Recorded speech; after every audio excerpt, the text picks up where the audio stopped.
Primary শিক্ষক নিয়োগের এই মুহূর্তের বিরাট গুরুত্বপূর্ণ আপডেট। এবার কি তাহলে চাকরি বাতিল হচ্ছে 16,500 জনের? বিচারপতি অভিজিৎ গাঙ্গুলির নির্দেশে কিছুদিন আগেই 2016 রিক্রুটমেন্টের যে 42,949 জনের নিয়োগ হয়েছিল, সেক্ষেত্রে 32,000 জনের চাকরি বাতিলের নির্দেশ দেওয়া হয়েছিল এবং সেক্ষেত্রে জানানো হয়েছিল যে অ্যাপটিটিউড টেস্ট নেওয়া হয়নি নিয়োগের ক্ষেত্রে। এছাড়াও একাধিক কারণ ছিল তাদের চাকরি বাতিল করার জন্য। পরবর্তীতে ডিভিশন বেঞ্চেও সেই একই নির্দেশ দেয়, অর্থাৎ চাকরি বাতিলের স্থগিতাদেশ দিলেও যে নতুন করে ইন্টারভিউ প্রক্রিয়া অংশগ্রহণ করতে হবে তা কিন্তু ডিভিশন বেঞ্চ জানিয়ে দেয়।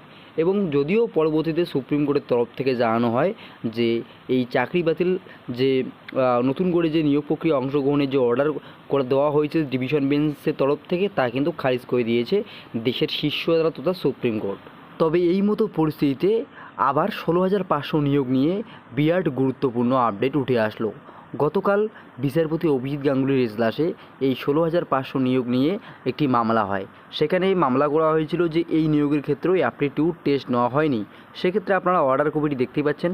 The petitioner has raised the question as to the scale according to which the marks of aptitude test and viva was given to the candidates in 2020 recruitment test. I direct the learned advocate for the West Bengal Board of Primary Education to come up with the guidelines if there is any for the interviewers and persons who took the aptitude test immediately, and this matter will be taken up to 2 p.m.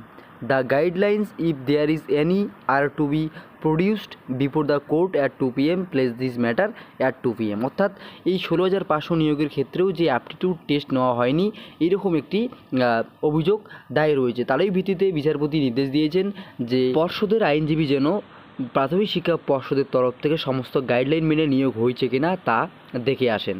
তো সেক্ষেত্রে কিন্তু আবার প্রশ্নচিহ্ন উঠছে এই 16,500 নিয়োগ নিয়ে। সেক্ষেত্রে এখন দেখার বাকি থাকছে যে পরবর্তীতে পর্ষদের আইনজীবী কী জানান কলকাতা হাইকোর্ট, এবং তার পরিপ্রেক্ষিতে বিচারপতি অভিজিৎ গাঙ্গুলি কী নির্দেশ নেয়, অর্থাৎ এই 16,500 নিয়োগ নিয়ে কী নির্দেশ দেন। তো ভিডিওটি ইনফরমেটিভ মনে হলে অবশ্যই লাইক করে দেবেন এবং পরবর্তী আপডেট আসলে আমি অবশ্যই আপনাদের সাথে জানিয়ে দেওয়ার চেষ্টা করব। ধন্যবাদ।